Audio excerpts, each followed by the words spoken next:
sent some 10,000 troops to the region in support of Russia's war effort. The North Korean state news agency said that during the phone call on Tuesday, Russian President Vladimir Putin thanked North Korean leader Kim Jong-un for supporting his war on Ukraine. The two leaders also vowed to strengthen cooperation in the future. The Kremlin had earlier said that Putin shared information with Kim in the context of the upcoming talks with U.S. President Donald Trump. Putin and Trump are set to meet in Alaska as part of the latest U.S. effort to negotiate a ceasefire in the Ukraine conflict. Laura Westbrook, Hong Kong. The Georgia Bureau of Investigation says the man who fired more than 180 shots at the headquarters of the U.S. Centers for Disease Control and Prevention died of a self-inflicted gunshot wound after killing a police officer. GBI Director Chris Hosey also said documents found in a search of the suspect's home expressed the shooter's discontent with the COVID-19 vaccinations. Hosey said 30-year-old Patrick Joseph White also recently verbalized thoughts of suicide, which led to law enforcement being contacted several weeks ago. He said White fatally shot DeKalb County police officer David Rose during that attack.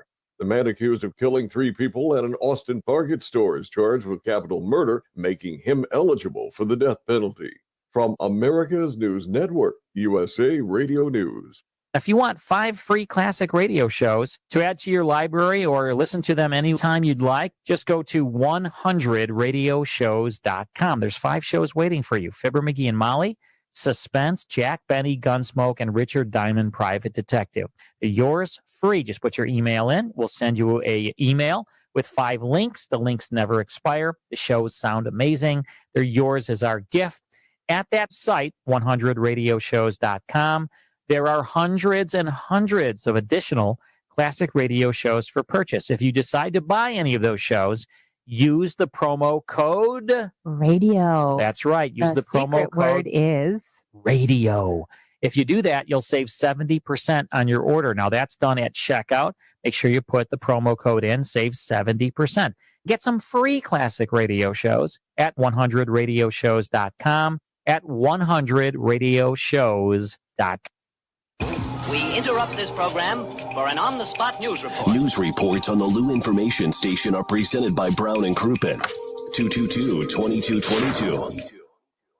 Are you paying too much for term life insurance? There's a tremendous price war among the major life companies. Rates have dropped dramatically in the past 2 years. For example, a man age 45 non-tobacco user, $1 million of coverage is only $75 per month, level for the next 10 years. Or a man age 50 non-tobacco user can buy $500,000 of coverage for a monthly premium of only $110, guaranteed not to change for the next 20 years. That's right, level rates for 20 years. And if you're a smoker, we have great rates for you as well. At the Term Lifeline, we specialize in policies of $500,000 and above. So if you're looking for new or replacement term life insurance, call right now for a free quote. Rates and availability may vary by state. Sample rate quotes are based on preferred non-tobacco underwriting exam required to qualify. 800-803-1961. 800-803-1961. 800-803-1961. That's 800-803-1961. Listen up, fellow timeshare owners. If you're a timeshare owner and you want out at all costs, you're done, frustrated, tired of wasting money, you don't use the darn thing. Get out now. Hire the best Bulldog timeshare cancellation team in the business. Their in-house legal team, headed by a timeshare cancellation lawyer, can help you fight the biggest and baddest companies out there that sell timeshare. At some point, you were using your timeshare, but now you're not, and you're tired of wasting money. Before you go to the poorhouse, call right now and learn how you can stop the maintenance fees and put more money back in your pocket. Their services cost you a lot less than you think, and you'll save a lot of money over time. Call the Timeshare Exit Hotline now. It's a free consultation. 800-824-5131. 800-824-5131. 800-824-31. That's 800-824-5131.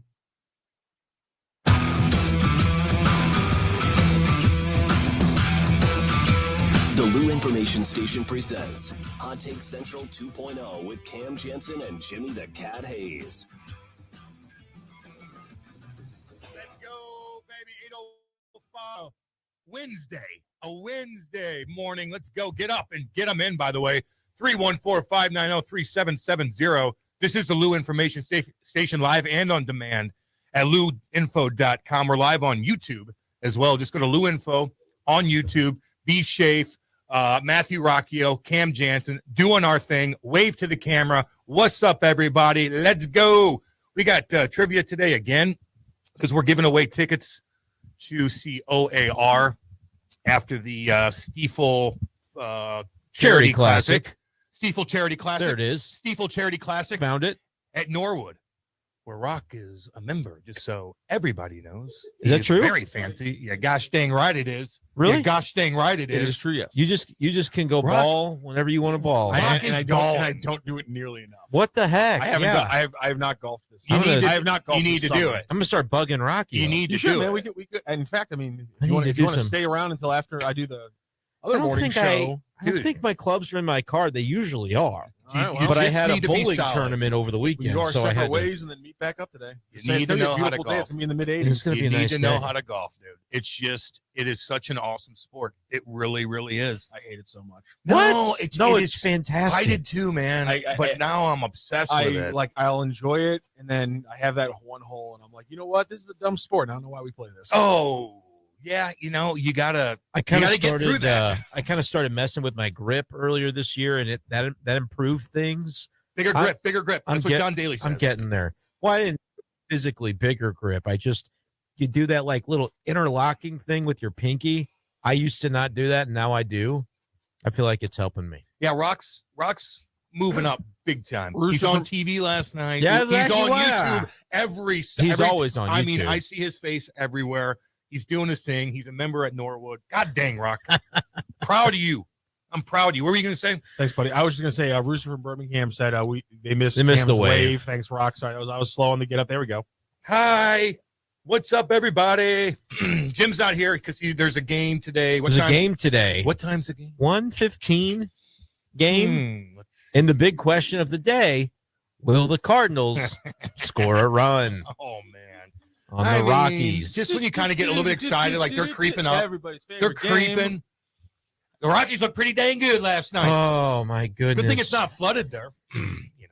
They did a great job. Grounds crew must have done a great What a job. pain in the ass that was. Yeah. For your offense to completely get shut out by the most Are they the most? pathetic offense Well- in baseball in a lot of ways, Well, they're including one times in a place where you almost have to trip over yourselves not to score runs. listen. They give you Unbelievably runs. pathetic. They give you runs sometimes. Like, there you go. When you face a guy with a 5.52 ERA, sometimes you just got to tip your cap. Was he a lefty who they'd never seen before? There's a lefty who they'd seen several times before. I give He's them a- 0 passes. On And that today one, they man. have, I believe, Austin Gomber is the opposing Oh, scheduled starter. Really? His Okay. ERA is 6.5, but he's left-handed. Imagine. How many games have they lost to the Rockies this year? 4? Too many? 4? Is it 4? I think it's 3. You could I think they add played those up. 5 games. They've only won 2 of them. Man. Are I'm they going to not be the worst mistaken. team in all of MLB ever? They get the Yeah, White they're- Sox were just about that last year, and I think the Rockies are on pace Yes, to be Jesus. even worse. they are 2-3, and they have been outscored 21-13 runs Man. against the Rockies. against the Rockies. Yeah, it's That not ain't very good. That's not very That's good. not good. Man, oh, man. Yeah, I don't know. I don't get it. I don't get it. They are just getting there. They're getting absolutely creamed by the bottom of the NL West. You It's can't ridiculous. keep losing to bad teams like Yeah. that. They hit a bunch of balls hard yesterday. Do we care about that?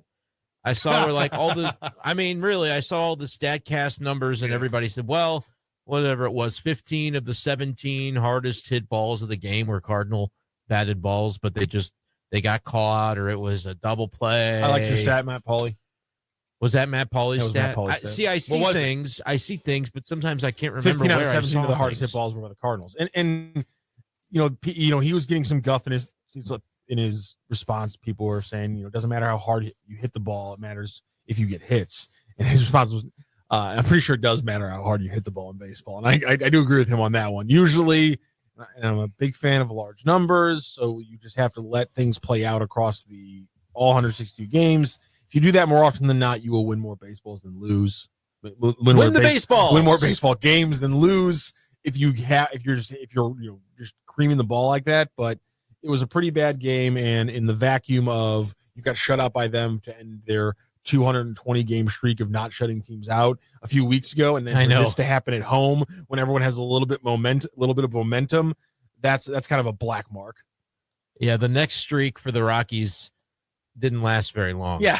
In terms of how long it took them to shut out another team. Well, I guess you got to amend your little statement. Which one's that? It's not that hard to shut out teams. Just play the Cardinals. Yeah. Oh, I mean, Rocky-O. Well, I'm just Come saying. on now. At least the Cardinals aren't going to get swept in this series. There They you won go. the first one, but they had to, by the skin of their teeth, win the first one, and then they didn't score any runs yesterday, and they pitched okay. I mean, they pitched pretty good. Liberatore they got one more figure today? some things out. What's that? They got one more today, and then a day off Thursday. Day off, and then the Yankees come to town. Oh, And with Brendan Shaeffer in studio, I thought that we got to have a little fun with this potentially just completely crap Cardinals game. It ended up being the crappiest of Cardinals games. And so we're going to have a little bit of fun with the Cardinals talk at 9 o'clock. Kyle Reis Yeah, joins my the boy, show. Big Hands Kyle, construction worker, knows this minor league ball. I like that the first thing you comment consistently whenever I mention him has been he's got big His hands. big Because hands. that's what we call them, big hands, baby. He's got big hands. He's scary looking. You know Like he that? looks like a construction worker. Usually, I swear to God. usually joining a radio show on 590 and then immediately having a nickname about your hands doesn't bode well for what they your say. history as a Cardinals writer. You know what they But say about he's big bucking hands. trends. He's bucking trends. He knows a lot about the minor league system. It's the Midwest. We do better with big hands than soft hands. I get it. Yeah, Wombat, I don't know what that is. Understood that reference. Thanks, buddy. I guess that's a conversation between Dave Green and Kenny Strode on Facebook. Yeah, I meant to read that too. Whoa. I haven't read that yet. I haven't read it yet. I didn't know if I wanted to, but I guess it's out there. And if Well, Dave Green didn't want it out there, Let's have then a he real conversation. Cam, what's your handicap? Yeah, because you got had really a lot to say. got really stoic. You had a lot to say about you have to be good at golf. I need a couple more to get it down right, All right. but it's probably a 94. 90s. You I'm a mean 90s kid. You average the 90s when you your if score. I'm not drinking as much. Okay. Carlo Koyakvo asked me this That's this a morning big, on big, TSN. big caveat. That's a big caveat. By the way, there. that It is. that guest relationship works both ways, doesn't it? What do you mean? Can we get Carlo on when we want to talk some hockey? Yeah, but his show's from 6 to 10 in the morning on TSN. Son of a! I know. A little bit of crossover there. Oh, he kicks it. He kicks Entire ass damn up there. thing. Well, The Leafs are like the Cardinals here. It's just not all year long, nonstop. You know, people are listening. It's really interesting. Different. It's real. But yeah, I don't know what you're talking about. I'll read that when we have a little bit of a break. But that's good. I wouldn't go toe to toe with Greener, man. He'll put you downtown Chinatown. You know, it is what it is. now I kind of want to find what the hell we're talking go about on here. the thing. I know. It's interesting. Is this all kosher? I'm just learning about this, so I don't want to. Whoa, that's Dave Green. Everything's kosher. Okay. There you go. You're right. Did I subconsciously? Was that what I did? I think a little bit, maybe. Yeah. I don't even know if I was. I don't know if I like that. I don't think I meant. Come on. I don't know. You of all people. Wait a minute. No, wait a minute. No. What the hell is that supposed to mean? He's kind of going back to his old ways where if there'd be something in the air, he would go, hey, let's pick at that a little bit. And then 5 minutes later, everybody's at each other's throats, but he's back here like, well, I don't know what's going on. wow, guys, What this is happened? crazy. What happened? okay. How'd this happen? What happened? We do have plenty of time to talk Cardinals at 9 o'clock. So Degenerate Wombat is steering the ship in a very B-Schaeff friendly way. Can we Not just again. stop talking about this trash Cardinals team and talk Mizzou today? Oh, Let's yes. go The then. QB situation and Blues from There. Degenerate Wombat. Danny There, Cannell let's said go. on Rosillo's show that the rumor is Bo's been struggling at camp. Uh-oh. Has that been why we haven't seen? Because the one thing we have heard directly from Drinks, B-Schaeff, has been, I want to see separation, and I'm not seeing separation. That does, if you read between the lines, seem like it could be less of a pro shot at Horn and Zollers and more of a criticism towards Bo. If you want to read it that way, I'm not saying you have to. I'm not saying that's the truth, but there is a way to read it that way. I don't if you want to go between the read it lines. that Yeah, well, way. I think you got to. Oh, I don't boy. prefer to read it that way by any means. What's going on down there? I don't know. So I said this yesterday on my Columbia show that when you look at the way from the very beginning, what's that? Bogota. Bogota? Oh, I get right over my head. It's over my head. Not that Columbia. from the beginning of this camp and the way like the quarterback battle was going to be talked about, as of August the 12th, and now it's August the 13th, nothing about it has surprised me. Like, I would have expected Drink to talk the way he's talking about it. And so, if I'm being honest, if it hasn't really surprised me the way that it's gone, and I came in thinking Bo would be the quarterback, then I really shouldn't change my opinion based off of the stuff that's unfolded that I'm going, yeah, that's kind of par for the course. There's no separation. I just can't. Well, like you said, there's a couple of ways to read that. But because I really hear him say that and go, yeah, that's kind of what I figured he'd say as of the middle of the month here. Whether it's because of, Bo not performing up to expectations in camp, or it's because you want to continue to pay your deference to Sam Horn, who's been around the program for a million years and has never started. I'm not surprised by the way they're doing it, but there probably has to come a point here soon where different words get said about the quarterback battle. And then I start to go, well, okay, what's happening here? Your middle of the month qualifier there, I think for some people it's going to hit their ears like, oh, it's only the middle of the month. But let's put this time frame in a little bit of a different context. Mizzou plays their first game in how many days? 15. Okay. See, that's, I think, where you put the context and the time frame from it's only the middle of the month. Yeah. They play in 15 days. And all of a sudden, I think alarm bells are completely fair. No, here's what I'll say. 2 whole weeks. How long into the regular season was Cook Horn 100% decided a few years ago? So 2 years ago, was that were we 4 weeks into the season when they made a 100% call on that? It was after the first game. Was it after the first game? Okay. And during the first game, you said, they already decided. Okay, fair enough. Because of the way they split that playing time in the first game. They said, hey, we're going to let both guys play a half. I was like, okay, I guess that means it's a 50-50 shot. Yeah. Well, Brady Cook played the first half, and they were throwing the ball all over the place, and they were running their offense. Like, hey, good half. Let's see what the other guy does. And then he came into the game, Sam Horn, and they just handed the ball off for 30 straight minutes. They didn't really give him any chance to show, okay, he's the backup. And then like 2 days later, Drinkwitz said, hey, by the way, he's the backup. We're going to name Brady Cook the starter. You could go into game one and do it the same way, but you can't do it the same way once you get into game one because that wasn't a real competition. That was for pretend. If this is a real competition, you have to structure it differently. He was way ahead, and they just... That was Brady Cook had started the bowl game the previous year, I want to say, and he was kind of the incumbent. And they said, hey, we want to have a good, hearty competition. But Drinkwitz has since talked about this. In describing this year's competition, he's discussed how that one was really more a case where Sam Horn had to come in and outperform Brady Cook by a certain level because it wasn't even Steven going in. Yeah. And it was like Brady's to lose. This year, I don't know if they would describe it as it was either guy's to lose. Truly, it's whichever guy plays better. And oh, by the way, like I've not heard a quote that's shown Eli Drinkwitz to say that the true freshman Matt Zollers isn't still putting his work in and vying for the opportunity as well. I don't know how realistic that is. But just for clarity's sake, I haven't heard him say, no, it's down. I need you down there to take a peek yourself. That's are they going to Lindenwood? At some point, I do believe that they are. That way? I don't know which 2 days that is, though. You need to be down there. I mean, I could consider looking up if it hasn't happened already. Could you just film their practice? I don't think you can do that. I don't think you could do that. They have a very stringent media protocol where you have an open portion of the practice that's very limited, but you can film during that portion, but they'll only show you what they want to show you, right? They're not going to, if it's like, okay, this is the drill that will determine the quarterback battle. That one's probably not going to be shown during the open portion of practice. I think they're going to keep that. What do they kick everybody out and they kick everybody out and then they work on there's a very specific portion of the practice, whether it's 30 minutes long. I don't know the exact duration, but that's open to the media. And then, it's closed. They kick everybody out. I don't know outside. How physically they do that. I don't know if they're watching the watchtowers for people with binoculars. I've never been either. I'm over here. I need you down. I mean, it would be compelling. Would you go down there and really, really watch if you're able to watch the whole and be like, write down your notes, like his foot movement. I would love to do that.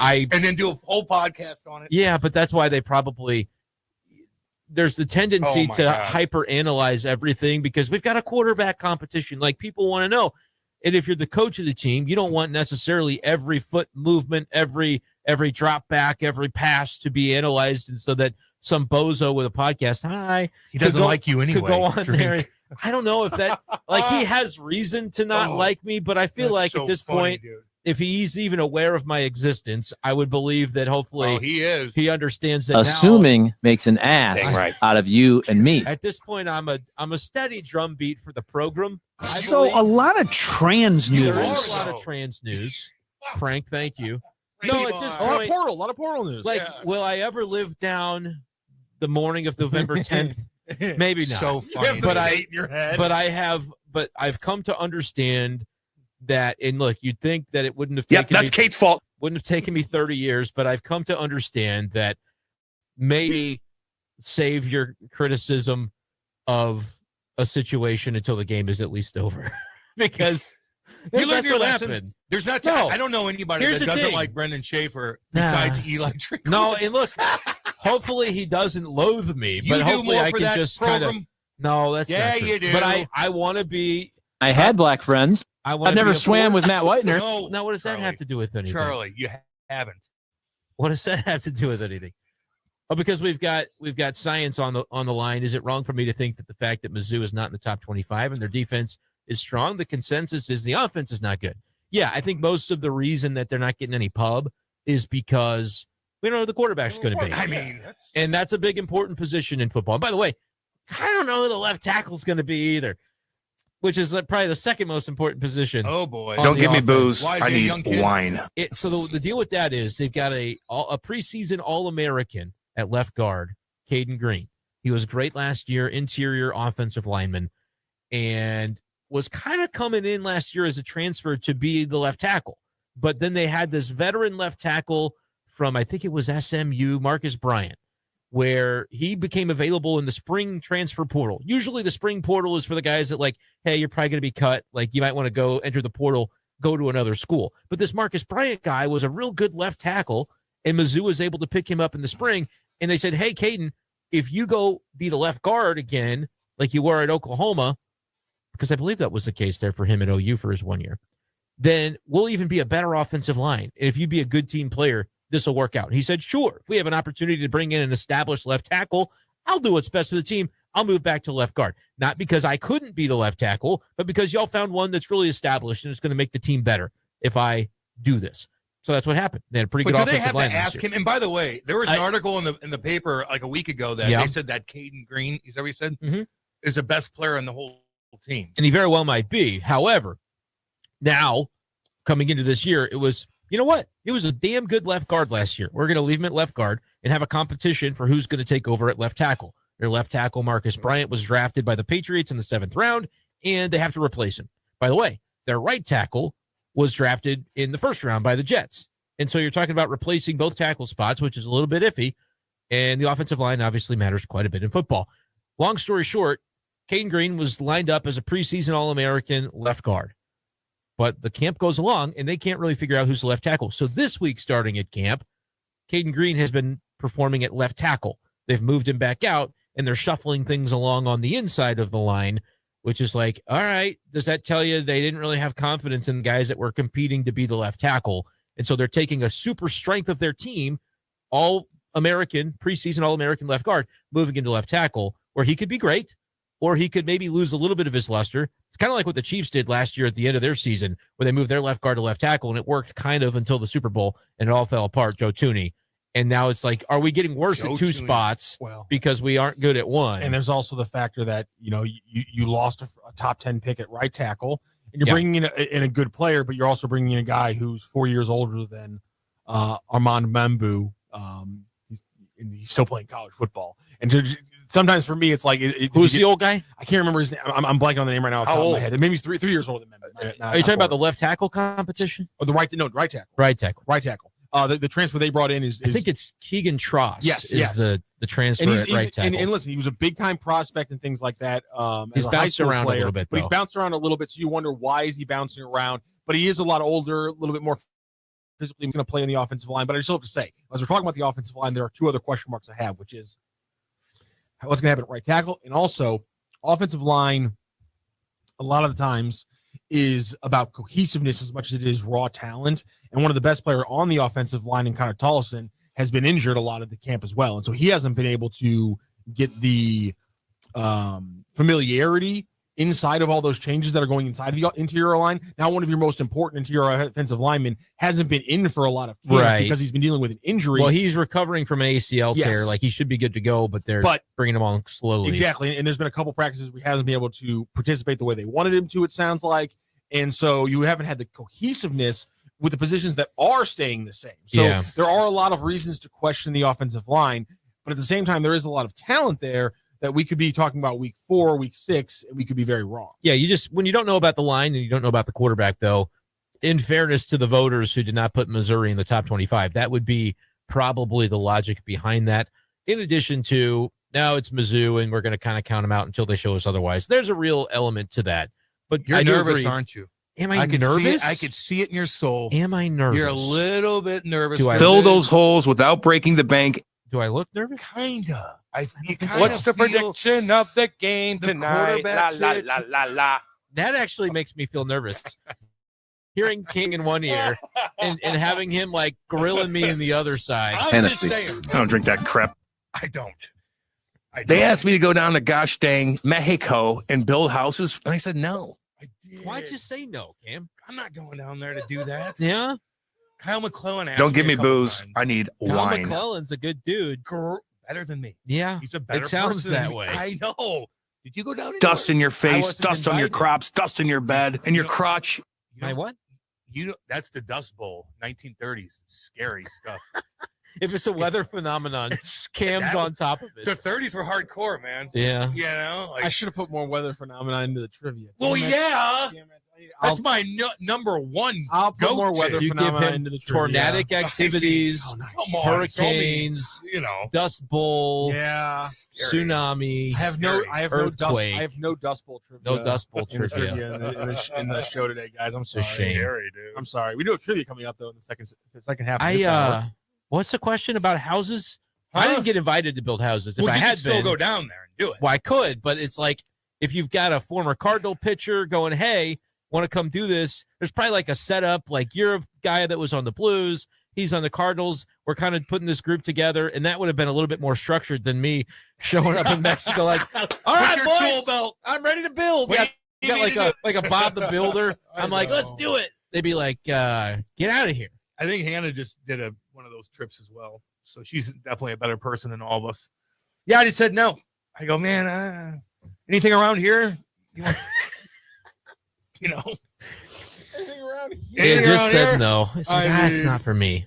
Shafe, you ever been to a KU-MU football game? No, man. You're going to go to the...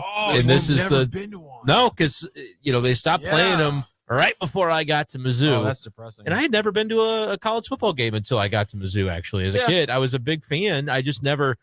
It was one of those things where, like, I never really even thought to ask. Like, I like watching the games, and I knew that Mizzou was this far-off place, so I was never like, hey, Dad, should we go do this? We did go to one Mizzou basketball game when I was a kid, and that was it. It was the only Mizzou football game I'd ever been to before I went to Mizzou, and then I got to go to, I guess one, or I got to go to, I guess I went to two more because I was in the Big 12 for 3 years. You were in the Big 12 conference. You were for 3 years, and then I got senior year. I like how you phrased that. I got to do the SEC. Like not Mizzou. Like I physically was in the conference. What would you rather have happen? Mizzou basketball win back-to-back national championships? No. Gonna fall on the floor. Or Mizzou win one national Table just raised in football. In football, so I get 2 for basketball and 1 for football. Yeah, because I figured 1 and 1. I figured 1 and 1. That's easy. 1 and 1 would not have been super easy, but I would have chose football. So you're right. Oh, what? Of the two, back-to-back. No. No. Pause.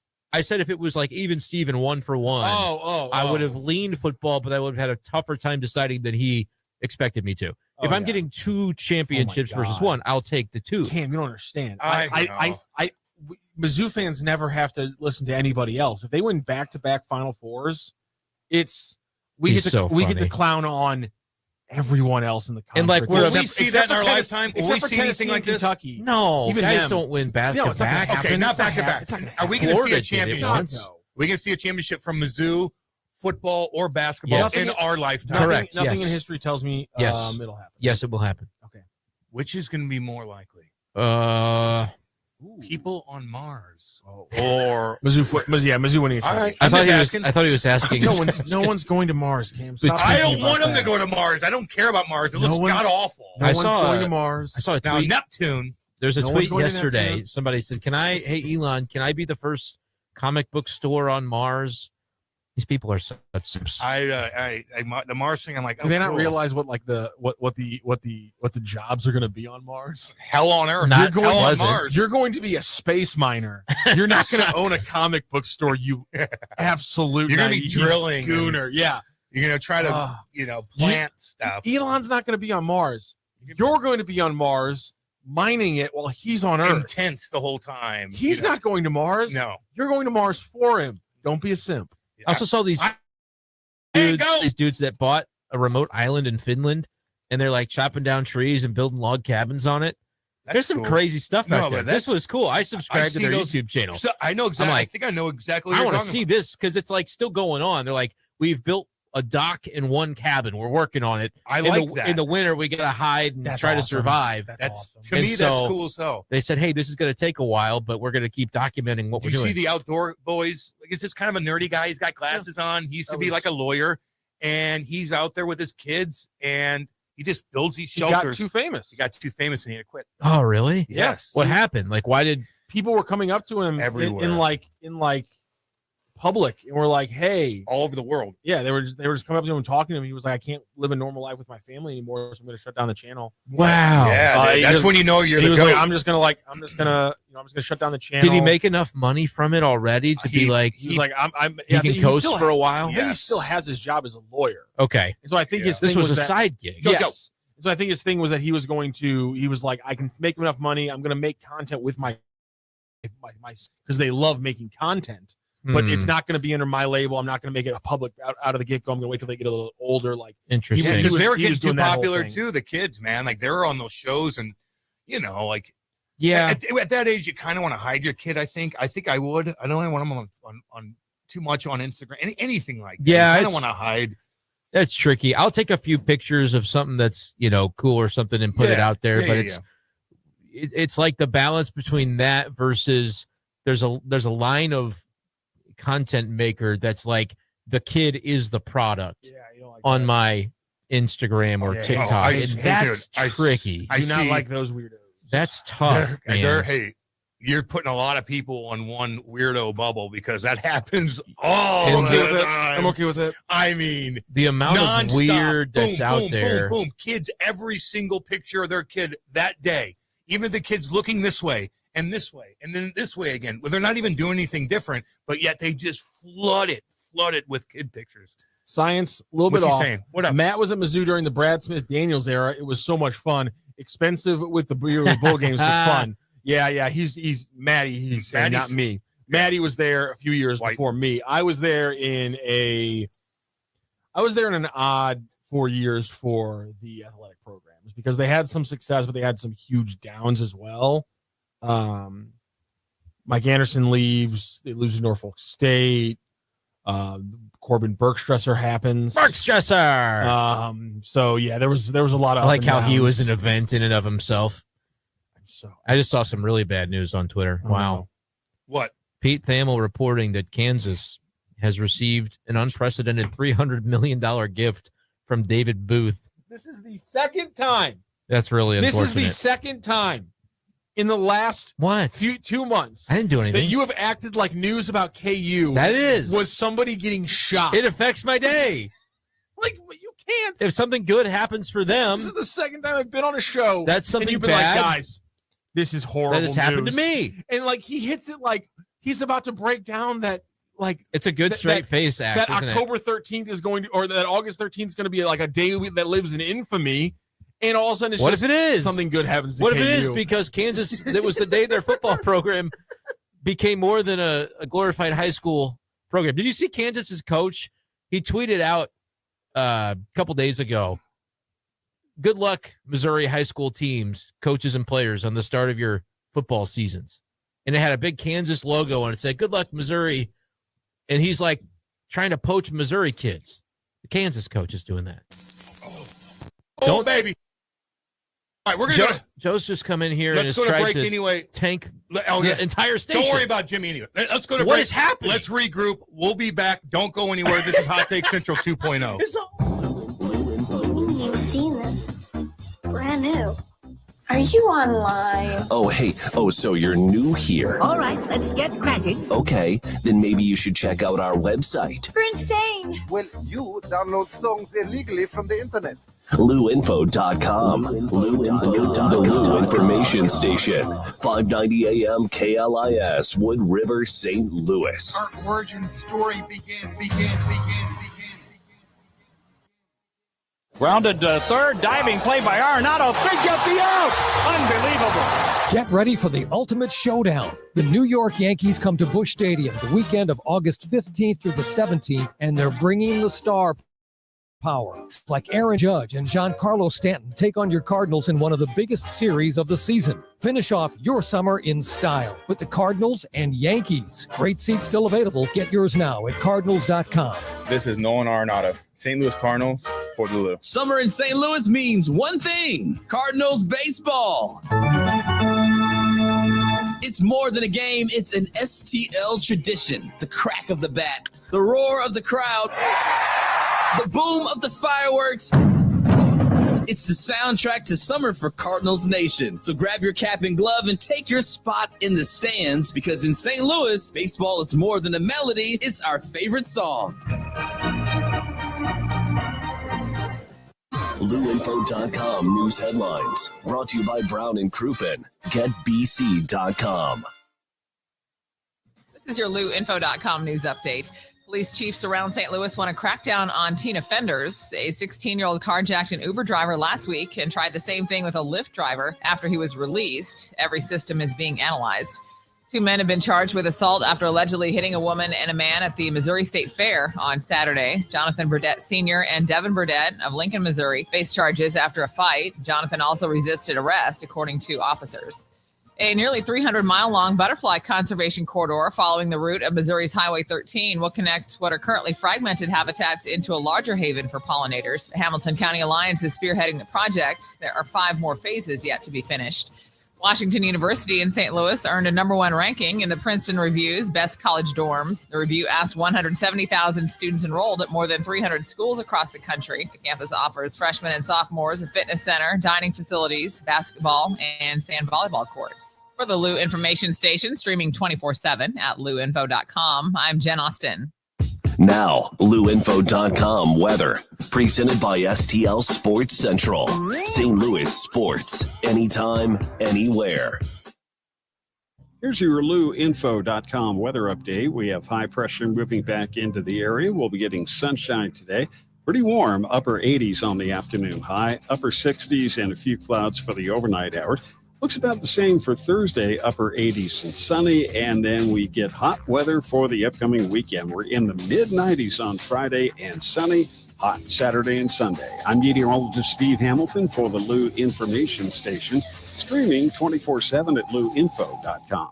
Hey everyone, Cam Jansen here to tell you about the experts at Fast Signs in Earth City. Fast Signs can handle any and all of your business visibility needs, from traditional signs and graphics to digital to core graphics and anything in between. Fast Signs in Earth City has you covered. The station uses them, the Blues use them, and you will love the work they do. Call 314-344-4400 for your custom signage needs today. That's Fast Signs in Earth City, 314-344-4400. Join your fellow St. Louis City SC fans at Hot Shots Sports Bar and Grill. All St. Louis area Hot Shots locations are proud to be a part of City on Tap, presented by Michelob Ultra, the official network bringing St. Louis City fans and ice-cold beer together. Catch every exciting moment of the 2025 MLS season at Hot Shots. Since 1990, Hot Shots has championed St. Louis sports, and they're thrilled to keep the tradition alive for St. Louis City SC. Find the Hot Shots near you at hotshotsnet.com. Is your brand stuck on the sidelines? Tired of feeling like your marketing budget is just warming the bench? Well, then it's time to get in the game with Eyesight Media. We don't just put your brand near the action, we put you in the action. Imagine this, your company front and center, showcased in NCAA and pro stadiums and arenas nationwide. If you're ready to elevate your brand to MVP status, don't miss this shot. Visit eyesightmediagroup.com today to apply for an in-arena partnership. That's eyesightmediagroup.com. A legendary weekend is coming to the Lou. Don't miss the Stiefel Charity Classic presented by Compliance Solutions, September 4th through 7th at Norwood Hills Country Club.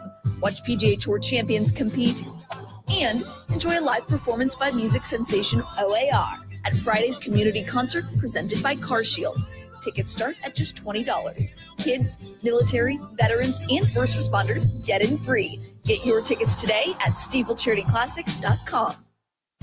Back to more of Hot Take Central 2.0 with Cam Jensen, The most perfectly trained athlete ever. and Jimmy the Cat Hayes. I'm an influential and respected man.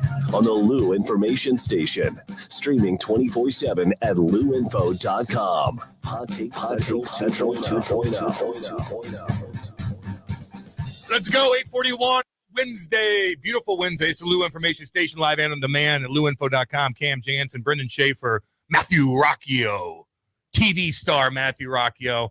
Check that bad boy. I heard his hair looked really good last night. It did look good. I saw you had a haircut and everything. He's Joe, laughing. wasn't Joe's that laughing, funny? baby. What the hell? Yeah, it was.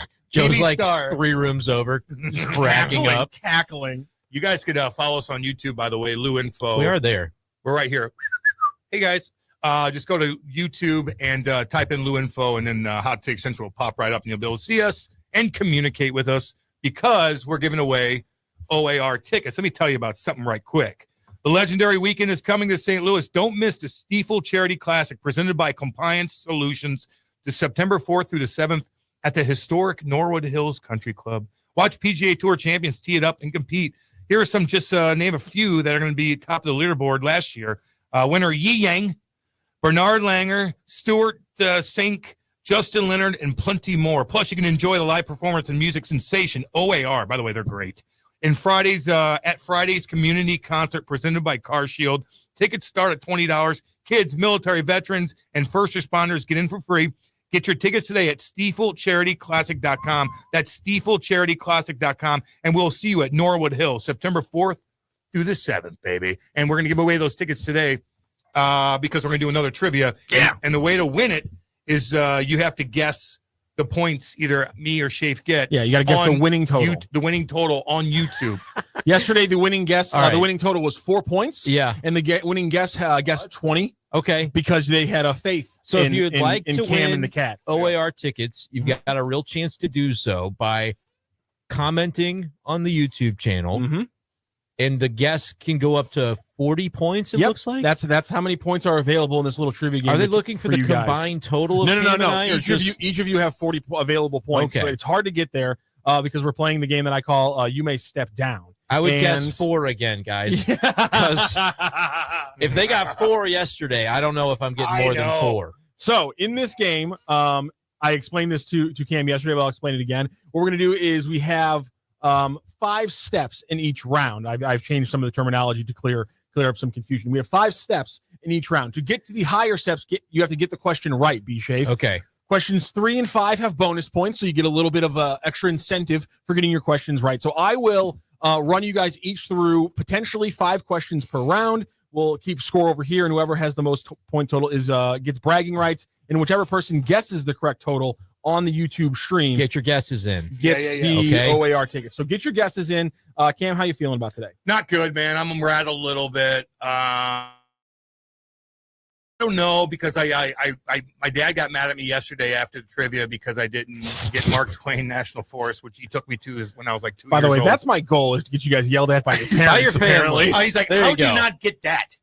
It's like I've taken you there 1 billion times. Pretty good. Stupid. Okay, this one there's a lot. We have 50 full questions if we need them. We're not going to use all of them, but I do not have them on the screen today. I will be reading them off to you so I'm going to need you guys to pay attention. But Cam, on the screen in front of you, you have B-Schaeff has the screen in front of him if you want to see as your answers pop up. B-Schaeff, we are going to start with you though. You are first up. And I was going to say real quick before we start. Yes, let's do it. Cam should feel better than me because yesterday you said, "Hey, what are some good trivia categories for you, Brendan?" And I said, "Oh, I'll text you."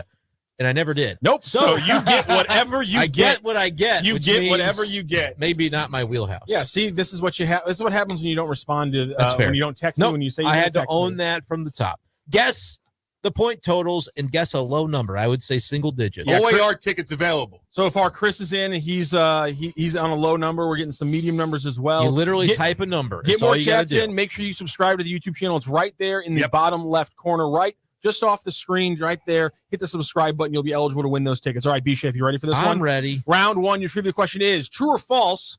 Hot water freezes faster than cold water. I got a 50% chance, baby. You got a 50% chance on this one. The questions get harder as you move up in the steps, obviously. That feels like one of those things that's like very mythish that they want you to say that it's true, but I'm going to say that it is false. Right there in front of you, B-Schaeff. What does the answer say? Holy crap, it's true. Yes. Why does the hot water? So am I done? The whole game's over? I don't get to play? You're out of round one. You get 5 rounds. B-Schaeff gets nil I on felt round like it was one. a trick question. Just completely bumped out. I had a 50%. Just completely I don't bumped get to know what the questions are? No, you don't get to know what the questions are. Because I can save them for another day. Don't you dare. I had to write like 40 of them last night. Get off my back. And do TV. Cam, are you ready for yours? This one's not any easier. Okay. What is the tiny piece at the end of the shoelace called? Oh, I know this one. What the heck? I know this one. What is that tiny piece of little plastic that you get at the end of your shoelace? Can we steal? What is the tiny piece at the end of a shoelace called? I want to steal. A cap? You know what? Let me steal. You know what? I know this. You can't. You don't get to continue the round, but you get to steal the singular point that is available. Fair. What is the tiny piece at the end of a shoelace called, Brendan Shaeffer? What is it? You want to? Can I say it? You don't know it? Aglet. It is 100% an aglet. Brendan Shaeffer steals a point. That's a good point. That's a good point. That's a good point. Right I did there. not. What a stupid name that is. Stupid. I did not think that we were gonna have a point stealing thing here, but hey, I like it. We're changing up the rules. Let's go with it. We're rolling with it. Brendan Shaeffer takes a point. Kevin Nixon says that's the Mizzou education That's for right, you. baby. No doubt. We learned about aglets. We will you learned a lot on. down there. Oh, I forgot. I forgot. I had a little. I have little markers here for round 2. Now look at that on the show. Yeah, I'm changing things around here. I'm adding things. We just keep on rolling with it. All right, round 2. We go back to Brendan Shaeffer, who's leading 1-0 after round 1. Brendan Shaeffer, dyslexia messes with your ability to read. Dyscalculia messes with the ability to do what? I mean, it feels very like numbers. To do calculia. Dyslexia messes with the ability to read. Lex Dyscalculia messes with the ability to do what? Math. You are 100. That's exactly the word that's in there. Brendan Shaeffer gets another point. I was along the right track. I just need to figure out exactly how to phrase it. Kind of just you had to figure out which word was going to be right in the how to math. Right for that one. Okay, we move on for the first time today into question number 2, step 2 for Brendan Shaeffer. First revolutionizing presidential communication with his fireside chats over radio. Who was the first televised president? Ooh, I believe that's FDR. Brendan Shaeffer with another point. FDR is correct. Nicely done, Brendan Shaeffer. Yeah, he would have got that one. You would have got that one, I think Cam would have had that one. I'm sorry, Cam. I know you would have got that one. I apologize.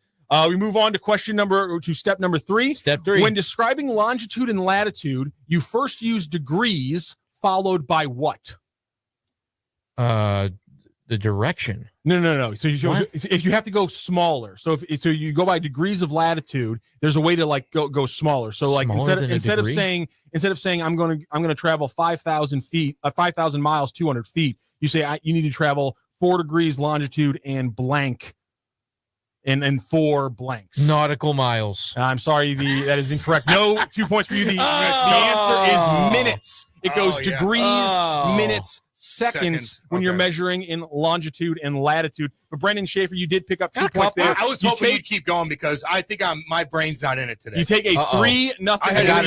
I had a setback. You take a 3-0 lead in this game. Got him rattled. Cam, don't worry. There's plenty of time. Cam, you can snap back into this one. I'm proud of you.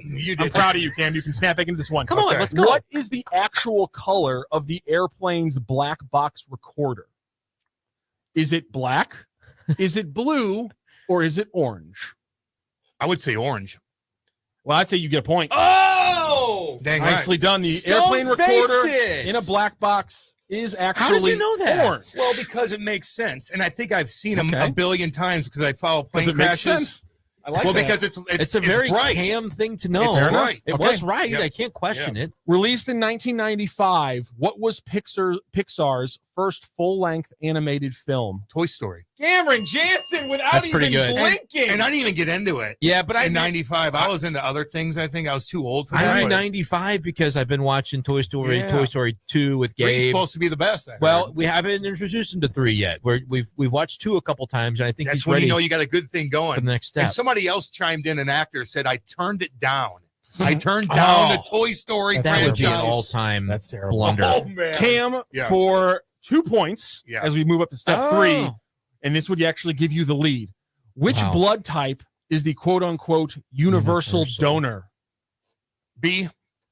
I'm sorry, Cam Jansen, that is incorrect. Oh. You have a steal here, B-Schaeff. I'll say O. Oh, you're close, but not close enough. negative. Oh, negative. Oh, You need to be a negative little more is the specific. universal is the universal donor. There's the universal when it comes donor, to blood and type. then the universal give me all your Receiver, blood. Yes. Oh my god. That would be the one you'd want to be, right? It's like I can take anything. Yeah, I think that's where I'd want to be. That's you don't want to be the universal recipient. And like if unless you're, you're just like a very giving mood, or you're selfish. But if person. here's the deal with the selfishness of it. If you're dying, bleeding out, it's not selfish to go, it's good if anybody can give me blood. Right, that's fair. a reasonable thing to say. All right, you move on to round 3. All Brendan Shaeffer with a narrow 3-2 lead over Cam Jansen. When we're talking about rainbows and colors, sure. What does the I in Roy G. Biv stand for? Oh man, indigo. Yeah, you're not even. Was that you knew that one? You were mad that I got it. Sorry about. Yeah. See, I'm sorry, Cam. I feel like this is gonna be a thing all the time. Okay, we're gonna get a little bit harder. Oh no. The Archduke Franz Ferdinand, whose assassination sparked World War I, was from which country? Ooh, this is one that I should get. The Archduke Franz Ferdinand, whose assassination sparked World War I, was from which country? Cam, this is his thing. You can't. I'm steal gonna it. say F. I'm gonna be so mad. Austria. Nicely done. He was an Austrian Archduke. I was going to be so mad if I didn't get that. Keeps on rolling. I'm impressed with this right now. Okay, we move on to step 3. Brendan Shaeffer has picked up 2 points here. He now has a 5-2 lead, has a chance to pull away with 2 points in question 3. That's funny. We discovered last week that only Americans have walked on the moon.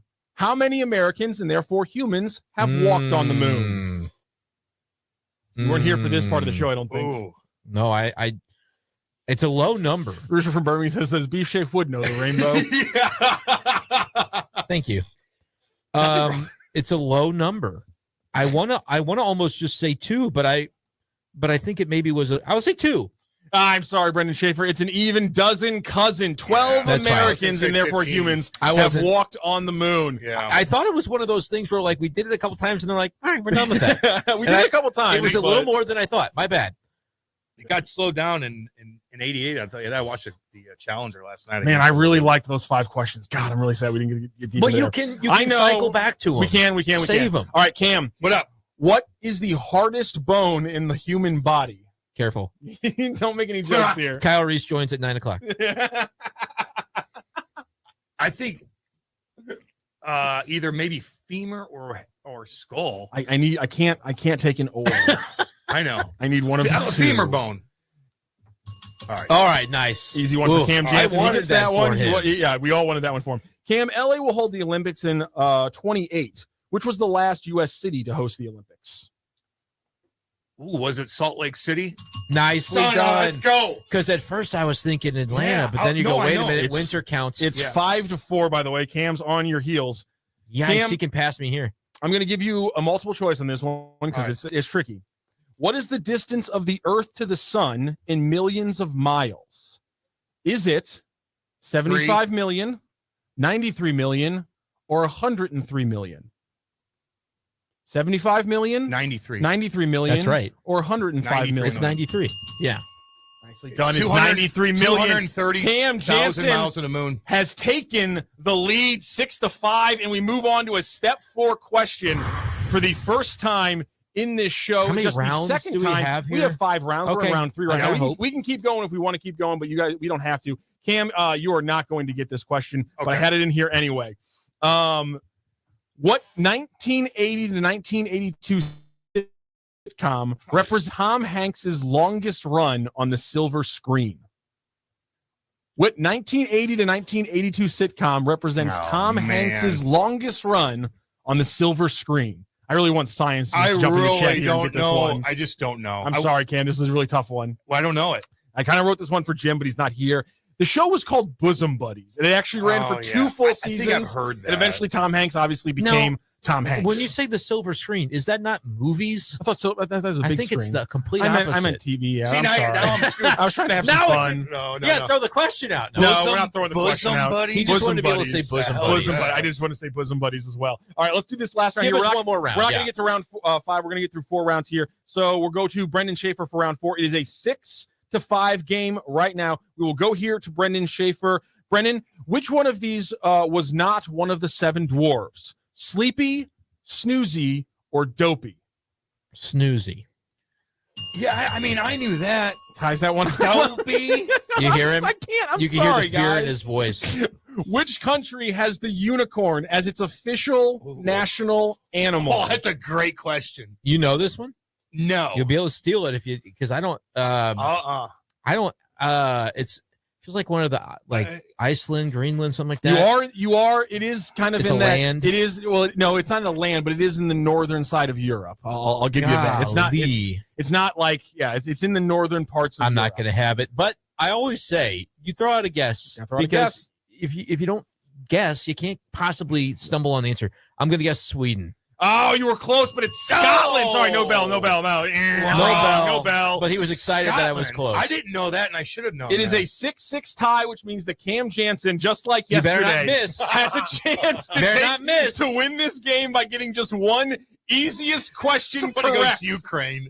Cam, you have to get this one. This is a layup.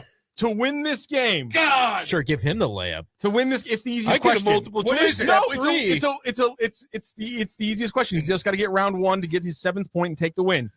Which is the only of the 7 wonders of the ancient world still standing? Pyramids. I mean, You're champion today. You want to go? Brendan You want to play that Shaeffer, game with as me? Jim Hayes would say, you may step down. You want to play that game with me? Cam Jansen Easy. wins today, 7-6. Nicely Good done. job. Hey, that was good. We will And find I was our rattled, winner. though. We will find our winner in the break. Thank you so much to Steveville Charity Classic. We're going to be back. This is Hot Take Central 2.0. Let's talk about your health insurance. There are a lot of reasons why people need affordable health insurance. But here's the bottom line. You know you need affordable health insurance. For you, a spouse, a family member, whatever. I'm going to give you a free hotline to call to find affordable health insurance that can cover all your health insurance needs in case you get sick or have an emergency. Plus, cover vision, dental, and more. And there are no long-term commitments. You can keep your plan as long as it's affordable. And for the price of a cup of coffee. We're not talking about one of those fancy coffees.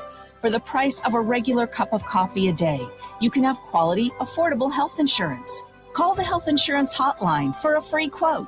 800-373-8414. 800-373-8414. 800-373-8414. That's 800-373-8414.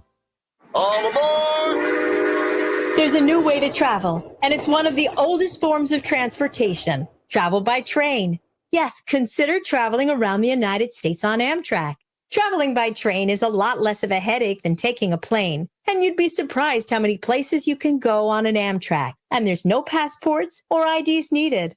Find out how to get where you're going as soon as tomorrow by train. Call the Amtrak Travel Hotline right now. We'll book your trip and email your tickets within minutes. Skip the drive to the airport and skip the lines. Call right now to book your Amtrak reservations. We service most of the United States. All aboard!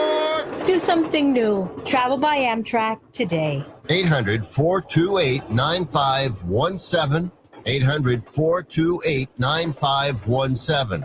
800-428-9517. That's 800-428-9517. Broadcasting live from the J. Randolph Jr. Studios, this is the Lou Information Station, KLIS 590 AM, Wood River, St. Louis. Will be the first Russian leader to visit Alaska when he meets with President Trump in Anchorage this week. Trump and Putin will hold their summit Friday at Joint Base Elmendorf-Richardson. That includes both Elmendorf Air Force Base and Fort Richardson Army Base. At Friday's summit, Trump and Putin will discuss ending Russia's war in Ukraine, which Trump has said may include swapping some territory. I'm Mark Mayfield. More than 24 fugitives were extradited to the U.S. from Mexico. As part of a deal with the Trump administration, Mexico sent 26 suspects with alleged links to drug cartels to the U.S. for prosecution. According to Mexican officials, the deal was made after the U.S. Department of Justice agreed not to seek the death penalty for any of them.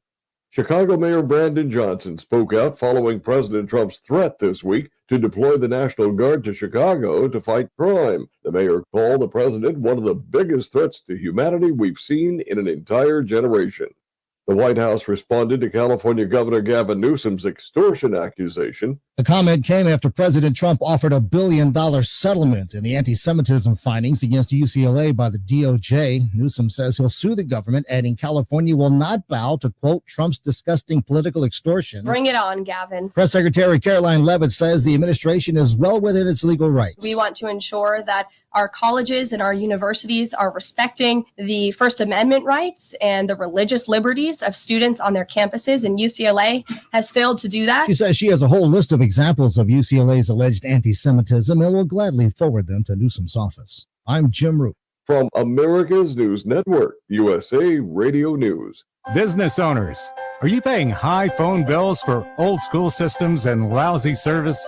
StrongTel cuts your phone bills in half and turns every phone you own into a feature-rich business system. Sean Roddy, CEO of Henningsberg's Drilling, had this to say: "We've been a StrongTel customer for over 10 years. It's great. It even includes an intercom with video to our equipment yard. I can watch live from anywhere with my smartphone. I'd recommend StrongTel to anyone. Never miss a customer call again with your StrongTel business system. iTex partner and always welcomes your iTex dollars. You'll get award-winning StrongTel service, a business-class phone system, and cut your phone bill in half. So visit strongtel.com right now. That's StrongTel, StrongTel.com. StrongTel. News reports on the Lou Information Station are presented by Brown and Crouppen. So what's his handle? GetBC.com. You're gonna need lawyers, right? Who needs a vacation? Are you ready for an unforgettable getaway? Start packing your bags because Branson, Missouri, the vacation and entertainment capital of the U.S., is calling your name. For just $99 per person, here's what you get: a full 3-day, 2-night stay in a luxury resort hotel, a delicious full breakfast buffet every morning you're here, and when you call right now, free show tickets worth up to $100. That's right, free show tickets to an award-winning show on us. You don't have to leave the country for an amazing vacation. You can drive or fly to Branson and have an incredible time. Whether you bring in the whole family or just planning a romantic escape, this trip is built for you. We guarantee you'll love Branson. This is not a timeshare. It's just an unbeatable vacation deal for only $99 per person. You book now, you can use your tickets anytime this year. You don't even need to know your travel dates to lock in the special price. Hurry, because this offer won't last long. Call our Branson vacation experts today. 800-497-7198. 800-497-7198. 800-497-7198. That's 800-497-7198. Hey, listen to me. I'm one of the credit cards in your wallet. I'm about to explode and pop like a balloon. You're using me and my brothers way too much. Your credit cards aren't the only ones annoyed. It's your paycheck that doesn't have enough to pay everything. Save your credit cards, your paycheck, and yourself a lot of PAIN. Pain. Call the debt helpline now, not tomorrow, right now. Our experts will show you how you can cut your interest rates and your payments on your credit cards in half. Credit card companies have special assistance programs designed to help you. Make this 100% free call right now and learn how you could get out of credit card debt. Here's the number. 800-406-6569. 800-406-6569. 800-406-6569. That's 800-406-6569. Paid for by Zero Debt.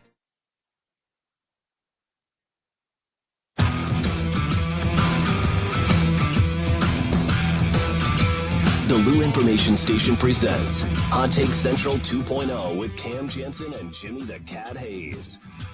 Yeah, baby, 9:05 on a Wednesday. This is the Lou Information Station live and on demand at louinfo.com. If you are listening and you want to check us out on YouTube, like and subscribe.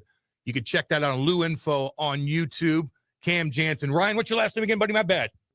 Swingler, that's it. Brendan Shaeffer, Hot Take Central 2.0. And we got Kyle Reis on the line. We're going to talk a little Cardinals with him. But first, big hands, Kyle. What's going on, baby? Cam, how are you, my friend? I haven't talked to you in quite some time. How's it going? Good, man. Doing well, man. What do you been up to? Just spending a lot of time thinking about Brendan Shaeffer. Oh, I love it. That's so odd. That's good. You know, we were doing trivia before you came on here, and there was a great question. I want to know if do you know the hardest bone in the body, Kyle? Do you really want me to answer? We kind of do. Mostly so I can make that joke, but if you know it, I mean. Is it my midsection? I was going to say, if he says it depends. It probably is with him, though. He's a big boy. Yeah. He talks a lot about your hands, too, I found. Oh, next time we're in the winter warm-up room together, I'll get my mitts on you. Okay. Massage you okay. Wow. Okay. Oh, yeah, dude. He'll dig deep. So, Kyle, what's going on, dude? Are you, up and down all year long with this Cardinals team? Like, what's on your mind right now with this St. Louis Cardinals team and where they're headed in the future? Cam, I'm emotional. I'm driven by emotion. I'm riding an emotional wave following that shutout last night. Truth be told, I still don't know. This was the season for runway, and I still don't know if we've had the runway. People have been hurt. I'm curious to see how this season ends. I'm curious to see if Lars Nootbaar can stay healthy and Jordan Walker can continue to hit when given a chance, and if Nolan Gorman can throw from third base and continue to hit for power. I still don't feel like we've learned anything really about some of the players that we were hoping to learn about. So I'm sad that they're probably not going to be in the playoffs, but I'm anxious to see how they respond as a team over the next 2 months. Kyle, you wanted to see some young guys the rest of the season, try to get an opportunity. I know you get a couple when it comes to September call-ups, but if you're talking position players, like you mentioned, there's kind of a log jam already. On the pitching side, is there anybody that you think is ready down there in terms of the prospects that maybe, hey, like you're kind of on the periphery of the mix still? Maybe a youth infusion could actually help push the Cardinals closer to the playoff spot that it currently seems like they're not going to end up being able to get. I don't know what to think about what they're going to do. There's been some reporting from the real journalists that the Cardinals are worried about their 40-man situation as they enter the season. So that means that they've got some pretty strong Rule 5 decisions to make and who they're going to protect. So on the pitching side, I think if we see Quinn Matthews continue to produce the way that he has over his last couple starts, even though he doesn't need to be protected for the Rule 5, I would love to see him get a chance. I think that it would energize the fan base a little bit. And I also think whether he's going to start, if they were to call him up in September, or to pitch out of relief, I just think it would be a really good thing for him and for the Cardinals moving forward, because they don't really have starters for next year, right? It's McGreevy, and then you're hoping Palante finds it. You're hoping Liberatore finds consistent velocity, as you go down the stretch here, and then maybe Kyle Lehigh, and then a lot of other question marks, basically. So I think it would suit them well to do something with Quinn Matthews, because other than that, all of their starting pitching prospects at the upper levels are really hurt. They were hoping to have a big year at Takoa Roby. When Takoa Roby was healthy, he was pitching great, but he's on the shelf. Tommy John. Same thing with Cooper Jerpy. Same thing with Sem Robersa. and down the list. Team 10 is still hurt. We don't really know what's going on there. It doesn't seem like it's a surgery, but I guess we'll find out. So for me, when I look at that group, I just think, you know what? How about instead of calling up Chris Roycroft as, one of the two guys that you can add in September, you usually add one position player, one relief pitcher, or one pitcher. Instead of adding Chris Roycroft or, whoever gets sent down when John King comes off the IL, or maybe it's John King on September 1st or whatever, let's get exciting. Let's do something different. Let's give Quinn a chance if he continues to produce this way. And, as far as a position player, again, sorry to rant, but Jimmy Crooks is who I want to see. They have to add him to the 40-man for the Rule 5. He's a catcher. He's not major league ready. It's not like the catcher of 2026 for the St. Louis Cardinals. He has a lot of work to do. It's going to be an important offseason for the left-handed swinger. But it gives him a chance to learn at the major league level and also gives him a chance to come at bat. Because as much as I love Pedro Pages, as much as I love our thick king, Yohel Pozo, the Cardinals need a catcher of the future. And this will give him a chance at like a step in the right direction. So that's just me spitballing my thoughts about that. I'm going to bag another question I had for you for a little bit later on, because you mentioned the name Jimmy Crooks, and that sort of got me into thinking about this conversation catchers, where I think it maybe bugs you as much as it bugs me when we see people out there say, well, the Cardinals got 5 catchers. How many more do they need? 7. And it kind of, I'm not a fan of that. I've seen you kind of interact on the topic in a similar wavelength. But when it comes to the position, and like specifically with Crooks, there's a lot of Cardinals fans that would say, hey, why don't they call him up and let him play and, have him be the catcher now? What is it in your view of Crooks, with the knowledge that you have of sort of his complete game? Because we can easily look on a box score and see what his numbers are statistically, but there's a lot as well that goes into the position. And certainly the Cardinals believe this with how much playing time they've given to Pages, that it takes to be the catcher at this level. What's your interpretation of kind of where Crooks is in that process, and maybe where the Cardinals would like to see him go? Yeah, for a couple of years now, since he entered the organization, every starting pitcher that the Cardinals have, whether it be a high level prospect or more organizational depth, when asked about Jimmy Crooks, they say all of those things that you hear the Cardinal starters and relief corps talk about with Pedro Pages. They love throwing to him. He's a good game planner. He communicates really well. His plan is in place and he executes it, and also has the ability to improvise on the fly. But I think that you really nailed it, Brendan. I think what it comes down to is familiarity with what you have at the major league level. And I'm sure I haven't done the work, honestly, but I'm not sure he's ever caught Matthew Liberatore outside of spring training. He certainly hasn't caught Andre Palante. So it would be important to bring him up here in September and kind of like an understudy role. Let him learn the pitchers. Let him learn actual instead of on the fly, like we've seen, Ivan Herrera try to and not work out exactly. So yeah, I think that that's why September is perfect for someone like Jimmy Crooks. Yeah, the problem is he's just another left-handed bat, which is a complication in and of itself. In part, he's also really good against righties and struggles still against lefties. He's shown improvement. So that's all just to say that, like, he's an unfinished product, and that's why you don't bring him up and force the starting catcher role on him from the get-go. Because first off, that's the hardest position in all sports. No disrespect to right wingers who beat people up, but it's the hardest position in all sports, and it's just too much to ask a kid who's just not ready for the challenge to be your everyday catcher. You think that's the hardest position in all sports, catcher? I do. An everyday catcher. I think if you're a part-time, it's probably goalie in the NHL. And this might go off on a weird tangent, but I just think, I think about how long those days are. Yadier Molina was the best defensive catcher of our lifetime, because he'd be at the stadium at like 7:00 in the morning on the treadmill for 30 minutes to an hour, depending on how long he felt like he needed to get his knees moving. Oh, God. He would do this every day. And then you're on your knees for half of the game, an hour and a half every game. You're running around. And then you also have to manage personalities. You have to manage pitchers. You have to get the best out of them. You take up the brunt of criticism if things don't go well. You got to hit. You've got to hit. You've got to be the middleman for a pitching staff and position players and coaches. To be an elite catcher, a full-time elite catcher, it is more demanding than I can imagine any other, maybe even any, here I am, a construction worker at work talking on the phone, but more demanding than a lot of jobs that you and I could ever dream of having. I think you're right on that. I really do. I mean, every single day, up and down, you're getting hit by that damn ball. You're in the mix. You're sweating your ass off. Then you got to go hit. Now you got to control the pitchers. Now you got to be a leader in the locker room. Why are they not getting paid most? It's why you don't see very many catchers do what Yadi often did and play pretty much every game. Is that why kids aren't getting into that position at a young age because of how stressful it is? Didn't we talk about that before? Is that the case with young kids now? They don't want to be catcher because it's tough? I wouldn't doubt it. I can't speak. It's been about 10 years since I've coached a little league, so I can't really speak. I will say when I was coaching, 15 years ago, 20 years ago, everybody at first, your third graders, fourth graders, they all wanted to catch. And then just like you said, you get them behind the plate and you would find one or two of the 10 kids that wanted to catch that could actually catch and wanted to catch. Yeah, they get pegged by a ball one time. They're like, no, I can't do this. I'm out. It's exhausting. Yeah. And you catch for 3 minutes and you're sweating and you get to the dugout and you don't, like you said, you don't want to hit. You don't want to run. You just want to hydrate and hope for the best.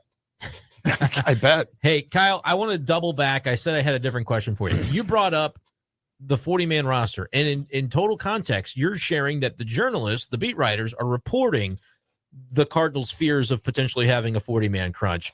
Not that you believe the Cardinals have a 40-man crunch. You follow the prospects. You follow the organization deeper than a lot of people do. What's your interpretation of that? Because, frankly, when I look at the 40-man roster, I see some malleability. I know there's a lot of guys that are going to become Rule 5 eligible, but generally speaking, how do you kind of view that 40-man roster and the degree to which, in your world, you'd like to see some movement this winter, and whether or not there really is as significant of a crunch as it seems like the organization believes there to be? Maybe I'm beginning to be more pessimistic than I've ever been. I guess all of these years of following prospects and having high hopes and seeing them sputter out at the major league has kind of left me a little jaded. But I look and I think you can't run your organization scared. And that means that if you decide not to add someone like Max Rajic, who is a right-handed pitcher, just made his AAA debut a couple of weeks ago, if you're scared that somebody's going to take him in the Rule 5, and you're like, I'm going to put it on the 40-man, even though he probably isn't deserving of a 40-man spot, if you're going to run your organization scared like that, and you're just creating this problem, right? This roster of redundancies that has become a really popular catchphrase for a lot of people that have followed the Cardinals.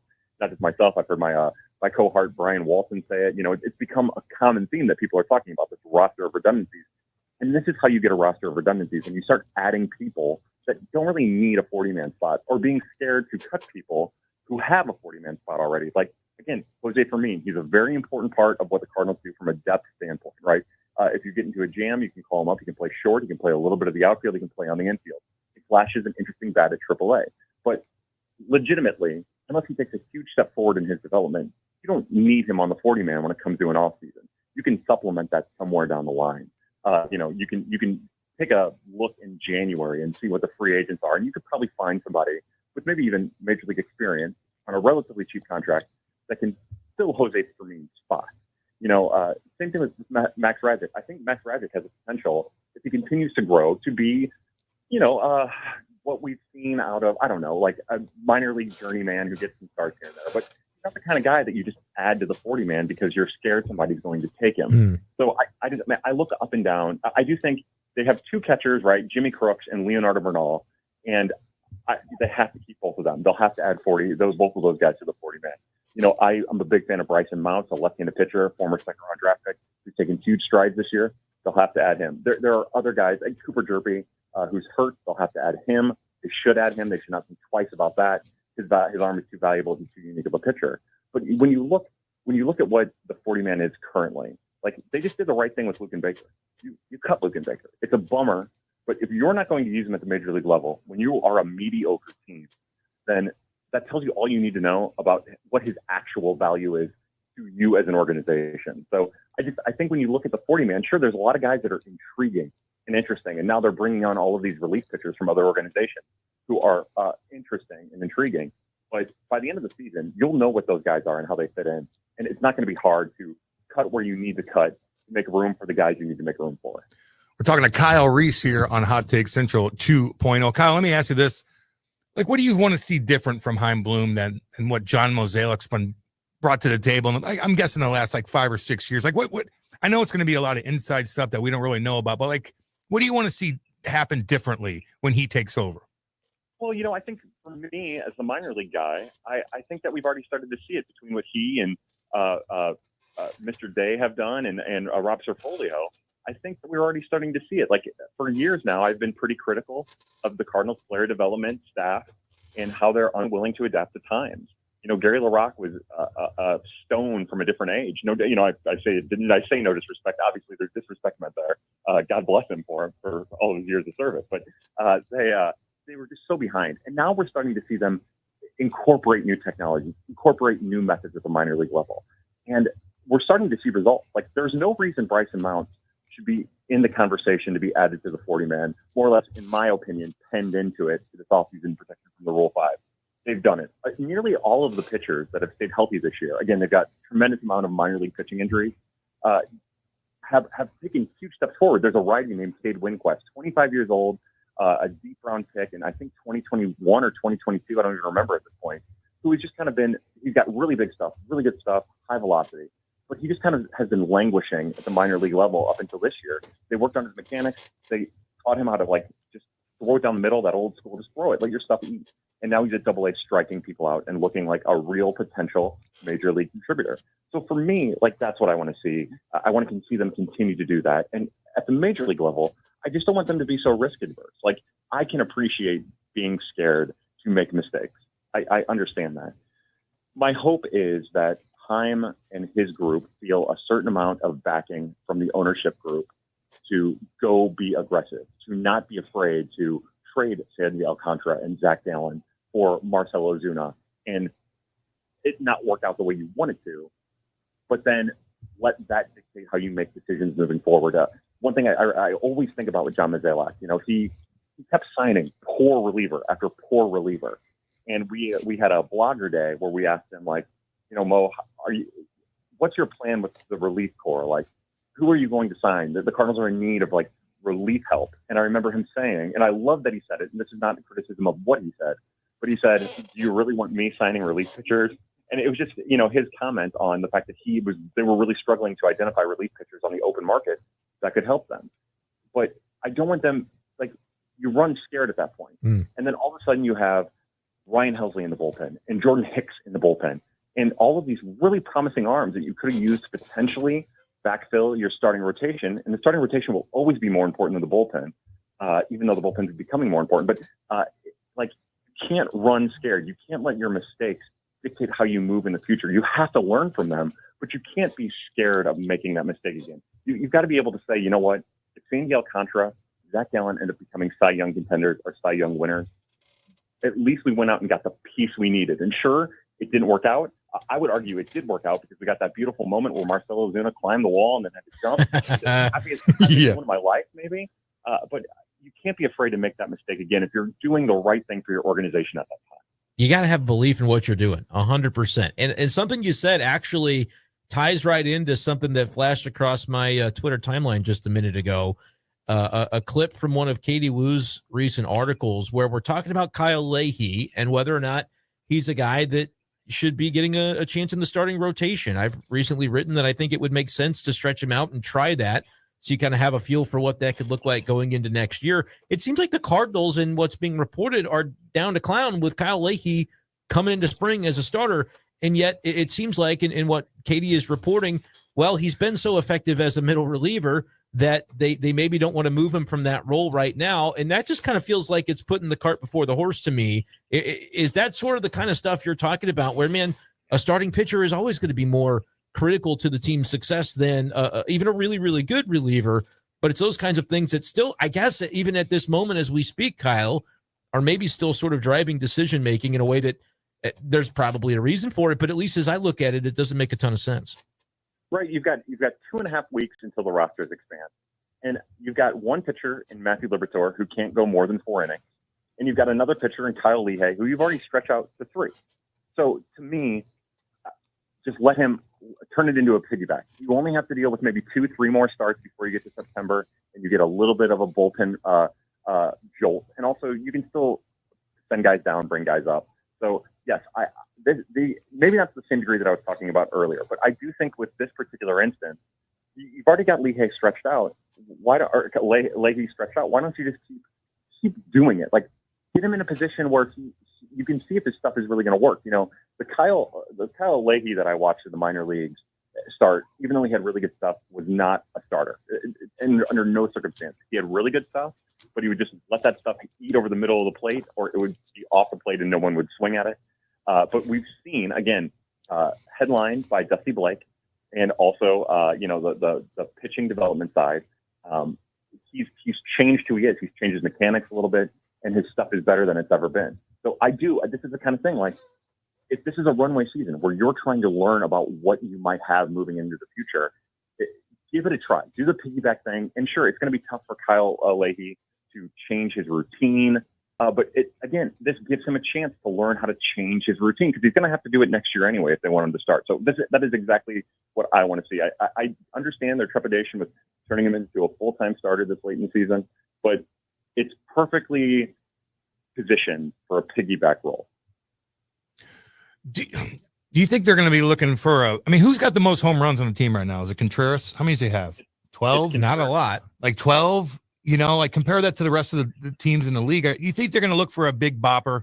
And don't you think that would make the fans of St. Louis happy, even if they're not going to be that competitive maybe for the next couple of years, to go out and spend some money on a monster? I don't know how you do that, but boy, I think it'd make the fan base a lot happier if you had a guy that hits 30 home runs.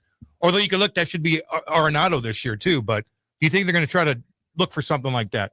Kyle? I do not think they will just yet. I do think they should. I'm with you. I think, the one complaint we hear more than anything, like not even on Twitter, like when you're just out talking to your coworkers or family or friends of family, or just out with your friends, they all say the same thing. We need a superstar. And, that's not going to be JJ Weatherholt, at least not right away. It's not going to be Brendan Donovan. It's not going to be Mason Wynn. It's not going to be Jordan Walker. It's not going to be Nolan Gorman. Sure, these guys, they might have a chance to reach the potential of somebody who's 25% better than the league average, maybe 30, maybe 40, but they're not the superstar. The fans are demanding a name, and the ownership group is going to have to buck up. It's just that simple. Again, I don't think they'll do it in 2026. I think that you're talking about after whatever happens in 2027 with the work stoppage, if it happens. I think that's more than likely. But then there's another question about how poor that free agent group is. But look, that's what people want. I think, like, say, for instance, Kyle Tucker. They're not going to sign Kyle Tucker. But say that they bring in Kyle Tucker. I think there's a portion of the fan base who thinks that would be enough to re-energize the fan base. I do think that, coupled with Mozeliak leaving, will help energize the fan base. But it's going to take more than just one thumper. It's going to take a thumper, and it's going to take all of those players we just mentioned, all those position players continuing to take steps forward. And it's also going to take a stud pitcher that supplants Sonny Gray at the top of a rotation. Like, that's the position the Cardinals have put themselves in. They don't have that in the organization. They've got some really interesting pitchers. They probably don't have anybody as good as Sonny Gray, or who will be as good as Sonny Gray, and they need to find that. And it's going to have to come from outside of the organization as currently constructed. No disrespect to Quinn Matthews or Liam Doyle. They have the potential. They're just not there. They've got a lot of work to do. So I do think, Cam, that you nailed it. This is where the organization, not necessarily the front office, I believe this is an ownership thing. If they want fans back, if they want to start filling that stadium to 3 million again, 3 million and over, it's going to cost money. It's not going to be something that happens internally.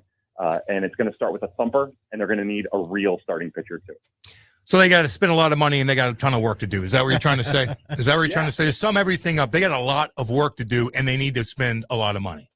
Yeah. Because what do we see this year? Like, a lot of these kids they started taking small steps, and we saw like a month and a half, 6 weeks time span there where the Cardinals were fun to watch and they were winning. And sure, it brought a portion of the fan base back, but it wasn't enough. You add Kyle Tucker to that lineup, and it's maybe another 5% increase in fans and revenue, maybe at the most.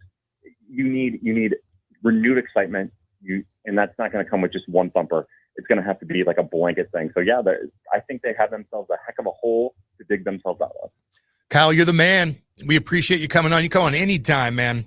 Anytime. You're a smooth talker for a construction worker. I'll tell you that right now, baby. Let's go. Big hands, too. Big hands. God. Well, the hands lead my words. Beckham, Beckham, my word. It's so weird. So weird. It's so weird. All right, Kyle, man, be good. We'll talk to you soon, bud. Hey, it was my pleasure, guys. Thank you for having me. All right, homeboy. That was Kyle Reis. He knows a lot about the Cardinals. Yeah, he does. He does, and he has for a long, long time. Doesn't take himself too seriously, which I like.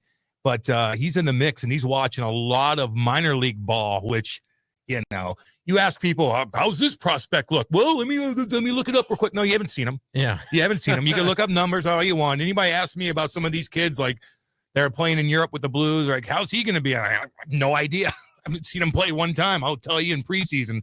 So, but he's really, really digging out and watching a lot of these prospects. So, man, it's always interesting to hear what he has to say and kind of break down the game a little bit. And I screwed up. Thank you, YouTube.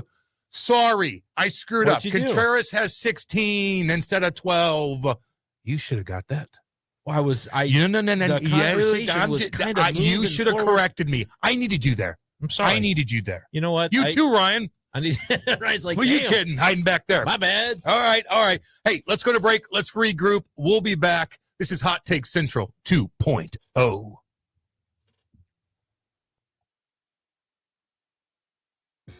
Hot Take Central 2.0. Now, as you sports fans know, it's really getting out of hand, man. It's going way out of control. With Cam Jansen. I'm going to lead you down the path that rocks. And Jimmy the Cat Hayes. You're a legend in the city, living by day instead of night. Weekday mornings from 8 to 10. Hell yeah. Only on the Lou Information Station. Streaming 24/7 at louinfo.com. Hot Take Central 2.0. This whole situation is getting out of control. grounded to third, diving play by Arenado. Think up the out. Unbelievable. Get ready for the ultimate showdown. The New York Yankees come to Busch Stadium the weekend of August 15th through the 17th, and they're bringing the star power. See sluggers like Aaron Judge and Giancarlo Stanton take on your Cardinals in one of the big. Finish off your summer in style with the Cardinals and Yankees. Great seats still available. Get yours now at Cardinals.com. This is Nolan Arenado, St. Louis Cardinals for the Lou. Summer in St. Louis means one thing: Cardinals baseball. It's more than a game, it's an STL tradition. The crack of the bat, the roar of the crowd, the boom of the fireworks. It's the soundtrack to summer for Cardinals Nation. So grab your cap and glove and take your spot in the stands, because in St. Louis, baseball is more than a melody, it's our favorite song. LouInfo.com news headlines. Brought to you by Brown and Crouppen. 222-2222. This is your LouInfo.com news update. Police chiefs around St. Louis want to crack down on teen offenders.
I wonder, surely he's taken it down by now off of Venmo. Nope. By the time I looked it up, this was a couple days ago, I found it and took a screenshot myself. So I've got the Venmo transactions and say, all right, this is real. It's not a, conspiracy, not a Photoshop. And people are like, well, what's going to happen? Because clearly sports gambling, UCLA versus USC, those two teams did play that day. It was a very close game, 48-45. There's no question in my mind what this is. And yet John Mateer comes out with a statement. This was yesterday. The crack minds over at Oklahoma came up with, hey, here's what you need to say to make sure you get out of this situation.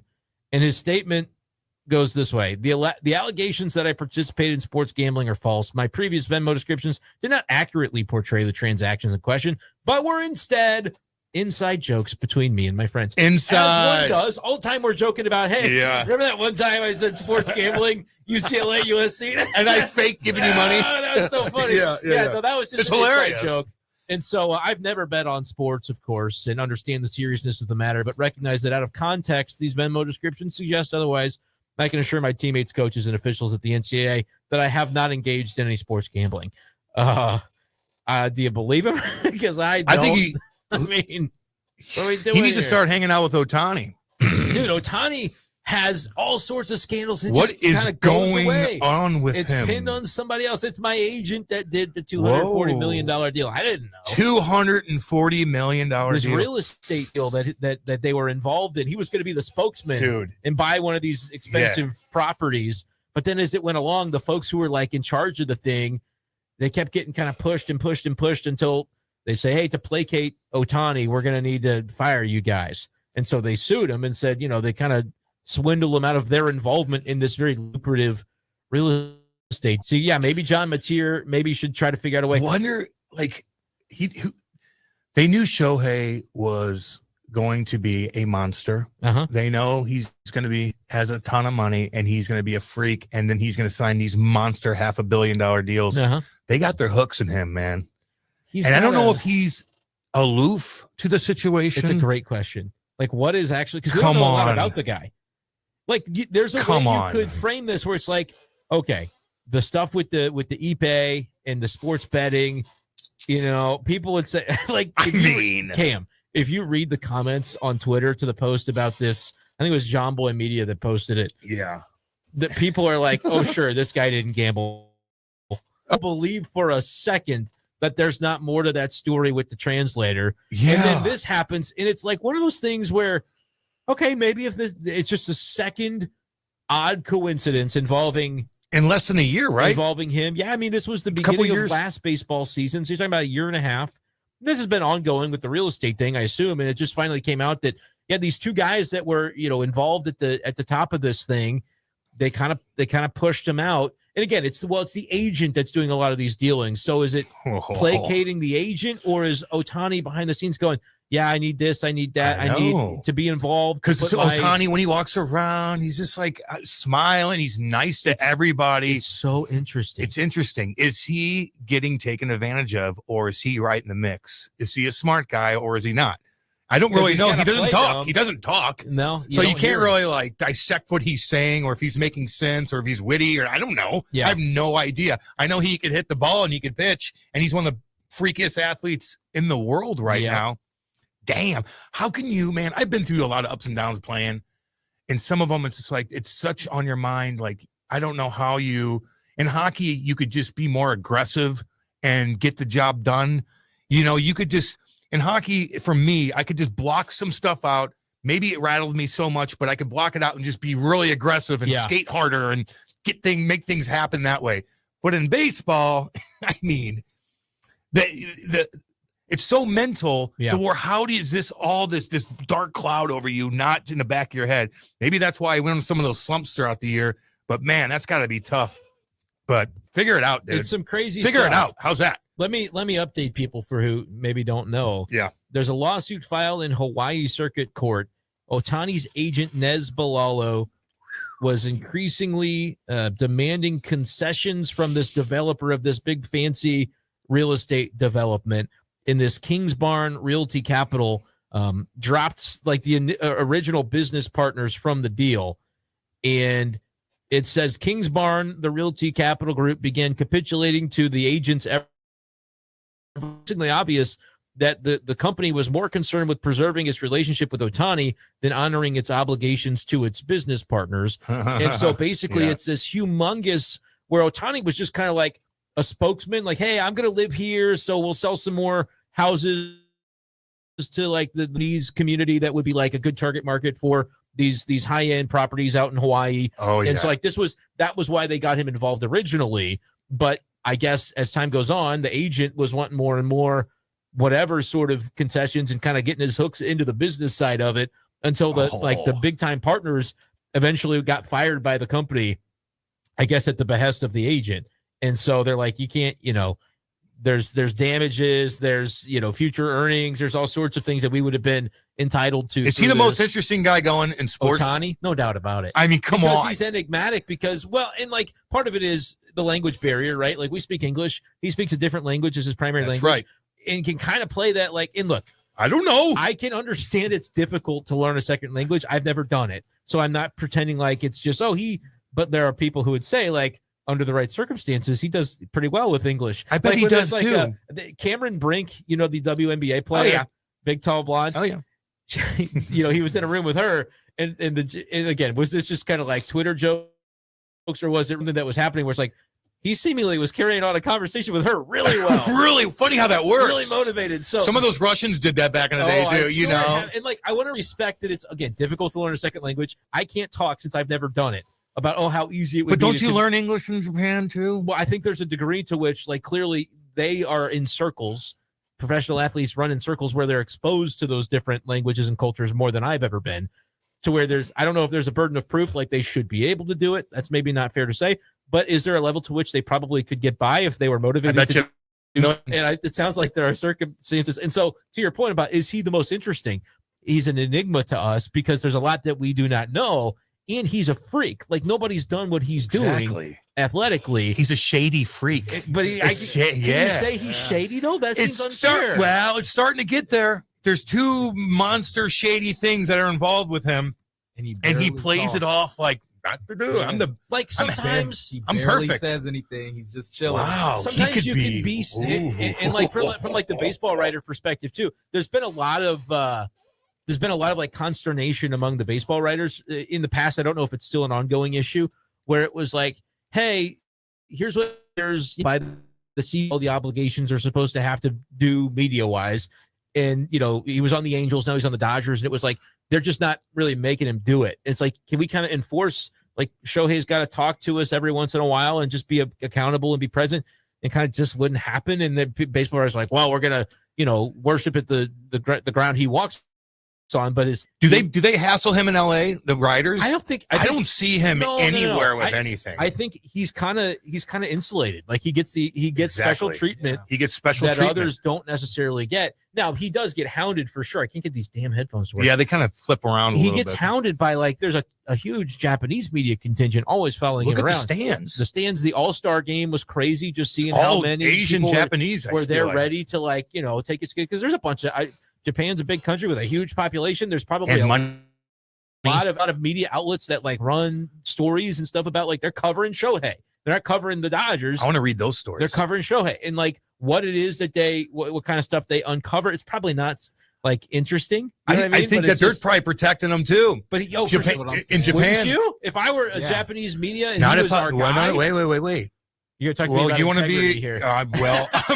Wait a minute though. You're a young buck getting in the media game, and all of a sudden you're digging into Ohtani. I bet you get ostracized if you break that story. But you break that story now, you're the big dog. I don't know. I don't think so. I think they want, and why wouldn't you want Ohtani to remain this insulated figure that doesn't get any criticism, that gets to continue to be a national hero. Because eventually it's going to come out, and you want to be the first one to do it. And it's like, and Twitter is not a great, judge of society of exactly like what people think. I think it's going to be skewed, but there's people, I'll see tweets, and it's got like 1 million retweets where it's like, whatever you think this guy is the story to be uncovered, it's so much darker than you could even imagine. And it's like, how do you know that? But then you've got people like Kim over here going, I don't know. How do you know anything? I kind of believe How it. do you figure something? When everything comes to a crumble with politics and a politician, and no one has the balls to do anything, all of a sudden that one reporter is like, no. I'm going to do as much as I can to get this story. Yeah, I think it's all going to crumble. I think he got his hooks off. I just have a feeling. I do, man. It's interesting. He's the most interesting guy. Hey, remember when Gretzky got caught in that scandal with the betting and his wife and Rick Tocchet? I mean, all right, hold on. I'm just letting you know. I have to apologize. I did a lie on the radio. The tweet that I Cole? saw, I did a Cole. The tweet that I saw that said it's darker than you can imagine was not about Ohtani. It was about Mr. Beast. I'm looking up the tweet, but like that's another example. That's another thing. So I apologize to Ohtani. Please don't sue me. And by the way, yeah, sorry about that. I'm just joking. But by the way, it's like I've never been sued. Sometimes you might get sued and you're like, oh my gosh, I'm caught up in this thing. But then if you're sued like again, it's like, well, what happened here? Ohtani, why did you? And so it's interesting, right? You get into a fight at a bar, you're like, oh, sticking up for my girl. You get into another fight at a bar. You're running with the people that keep you're like, but the Mr. Beast thing's a great example because he's another character out in the ether that's like, oh, he's this great YouTuber. Everybody loves him. And then he gets so popular that people start to pick and they're like, what is it about this guy? There's something about this guy. And so he's that's too why good. In my mind, I had conflated it that it was Ohtani that this tweet was about, but I was able to hunt down the tweet. And it says of Mr. Beast, this is the tweet. It says one of the most untrustworthy faces you'll ever see. That's the tweet. It's just Mr. Beast's face. And then this guy goes, whatever's wrong with this guy, and it will come out eventually, is darker than anything you could imagine. Give me something. That's what they're saying about Mr. Beast. They have no basis. What did I hear about that, Mr. Beast, though? There's no basis, but that's the thing. There's always, it's out there like, there's something about this guy. Because maybe he's just hanging out with young kids. No, you can't. I asked a question. You can't ask it because then there's an implication. Okay, and he's popular. This is how he That's builds right. Well, Africa for people, and they'll criticize him for that. He gives people water. He gives them water, access to. Why is he water. so nice? No, but honest to God, that's exactly the mindset that people have, and I think it's permeated to Ohtani as well. Except for with Ohtani, there's at least a couple things where you go, all right, what's going on here? Am I getting? It's all going to come out. You're a tinfoil hat guy. I don't want it to, man. He's like my conspiracy guy. Kinda. I like a good conspiracy, man. And then a lot of them become true. It's what it is. Or they just get talked about so much that we go, well, it's probably true. What's so fun? There's some funny ones out there right now. Macron wife being a Candace Owens. That's so odd. Like that could ruin you too if you're wrong. Like you'll get buried. Well, it can ruin people because again, if you say, was he doing this shady thing? And you go, well, by even asking the question, you're sort of putting it into a weird spot. Where now, if there's not any basis for that, that's how those kind of rumors. You're right. The Mr. Beast thing, you got a point, but the Ohtani thing's starting to swerve in a different direction. Well, are you that dumb? Maybe he's stealing that much money from you. You didn't notice that? Here, listen, to be as great as he is at baseball, wouldn't you have to sort of let some other things go? You got to compartmentalize. You got to get great at that. Not $15 million. I mean, if he's got that much money, though, it might. You 15 million here. What's 15 million? No, it's a lot. What's 15 million among a trusted friend? He's my translator. I can't talk to these. We can talk to the translator. Where's he at? He's in prison, right? Without, he needs a translator. And then Cameron Brink walks in the room. And it's like that's exactly what. Talk to girls that are my height. It's crazy. So, What would you guess? You think he's in on this stuff, or you think it's just like he's in the wrong place at the wrong time? I've been thinking about this the whole time. The MLB's golden boy. I just feel like he's doing something like he's too perfect. It's like the Michael Jordan thing. I was just going to bring that up. Is the gambling thing? Yeah, but same deal. Like he was a hardcore gambler, dude. I mean, that's documented. Hardcore. Yeah, Jordan. Yeah. Hardcore. Did anyone check his Venmo transactions? That might have been the smoking boat. Oh, he's on a boat right now, dude. He's on his 88-foot boat catching like marlin and stuff. He gambles money more money than I could even fathom existing. Yeah. He had a problem, man. It's just gambled away. Gambling all day. I guess he'd win sometimes, but he wasn't even that good at golf. People are saying he would gamble on golf. He would gamble on golf and lose to like other guys that weren't that good on his course. And he'd be so pissed. He's like, I'll do it at 30 grand. He's going to be playing. Like, Man, that's different. That's a different world. My thing about Shohei is this though. It's like I'm looking at everything, and he plays in LA, and the LA media barely covers him. Like, I don't see him like anywhere doing anything. Yeah. Like outside of off the field? Yeah, like off the field. No one's like even filming him walking like exactly anywhere. There's no paparazzi on him. Yeah. Where's the paparazzi on Shohei Ohtani? Are you out of your mind? I want to see what he's doing. It's strange. I want to see where he goes. There's famous people that but maybe there's famous people that you see him because they aren't actively trying to hide. Does he go measures that because he really values his privacy that he's able to just fly under the radar? How does or that he happen? just plays baseball and it's every single day and he doesn't do anything. He doesn't do anything else because he's got security after base. You either travel. He's not going out. He's not going out, and then he goes to Japan after the season. Yeah, and he hides there. Yeah, maybe that's it. It's Most a very interesting guy unique- in It is. all of sports is Shohei Ohtani. It's an It easy is call. a fact, no doubt. Let's see. Ellipsis chimes in and goes, I think Ohtani knows what he's doing.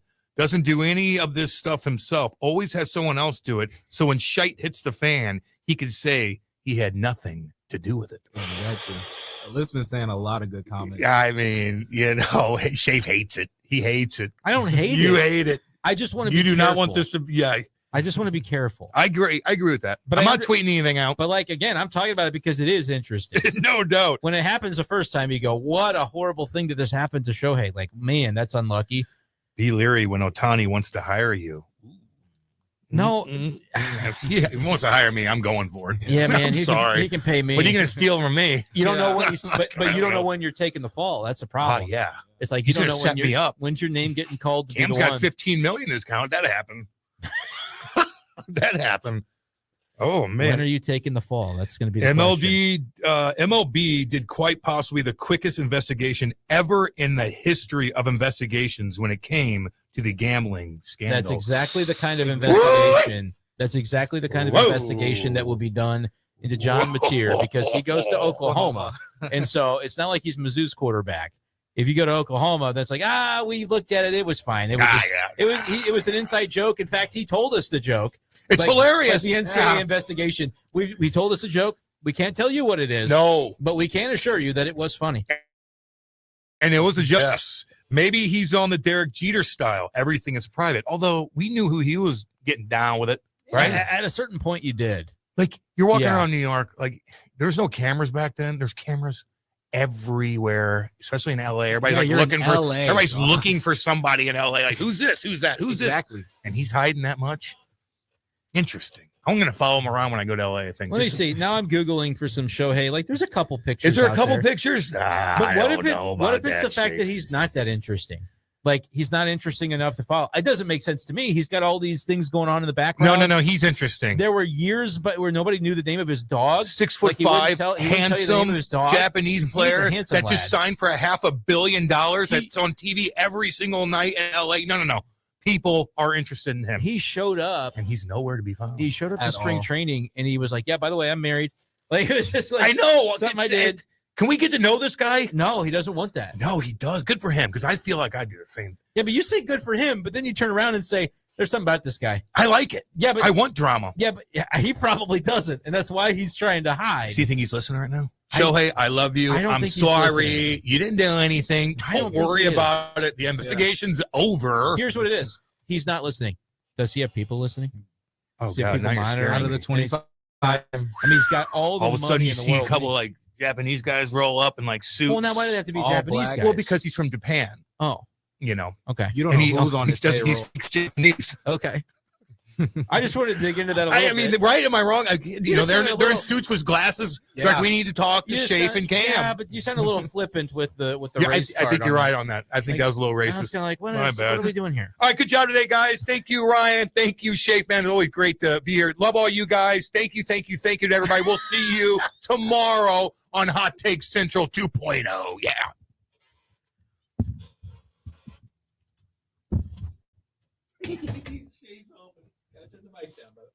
Forms of transportation. Travel by train.